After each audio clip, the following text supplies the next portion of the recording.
আপনি যখনই bike tour দিবেন বা গাড়ি চালাবেন, সাবধানতা অবলম্বন করে অবশ্যই চালাতে হবে। আর যারা বিশেষ করে বাইক ড্রাইভ করেন, পাহাড়ি রাস্তায় চলাচল করেন, হেলমেট, শুজ, সানগ্লাস এসব ব্যবহার করবেন। কারণ পাহাড়ে কখন আপনার মাথার উপর গাছ পড়বে না বাস পড়বে আপনি টের পাবেন না। অবশ্যই সাবধানে বাইক চালাতে, নিরাপত্তা সহকারে বাইক চালাবেন। খুব স্পিডে আপনার বাইক চালানোর দরকার নাই। আপনি পাহাড়ে উঠছেন, স্লো মৌসুমে আস্তে আস্তে আস্তে আপনি এসকেলেটার বাড়াবেন, তাহলে আপনার গাড়ি উঠবে। আর আপনি যদি প্রথমেই অনেক এসকেলেটার দিয়ে দেন তাহলে কিন্তু পাহাড়ের মাঝামাঝি গিয়ে আপনি আটকা পড়বেন এবং বাইক নিয়ে নিচে পড়তে আপনি বাধ্য হবেন। অতএব আপনারা সবাই, আমি জানি যে আপনারা খুবই দক্ষ, তারপরে আমি বিচক্ষণভাবে আপনাদের একটু সলা পরামর্শ দিচ্ছি। ভুল ত্রুটি হলে ক্ষমা দৃষ্টিতে দেখবেন।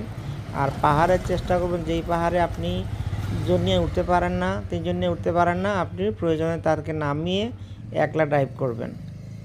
কারণ নিজে বাঁচলে বাপের নাম, আর নয় তিনজনেই বা দুজনেই একসাথেই মারা যাবেন।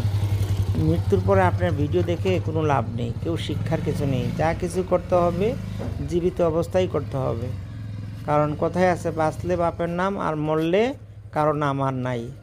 তবে সাবধানে থাকবেন। আর আমার কথার ভিতরে যদি কোনো ভুল ত্রুটি হয় তাহলে ক্ষমা সুন্দর দৃষ্টিতে রাখবেন। বর্তমানে আমি অসুস্থ, বাসায় আছি, আমার জন্য সবাই দোয়া রাখবেন। আর আমার জন্য অনেক দোয়া রাখবেন। আল্লাহ হাফেজ।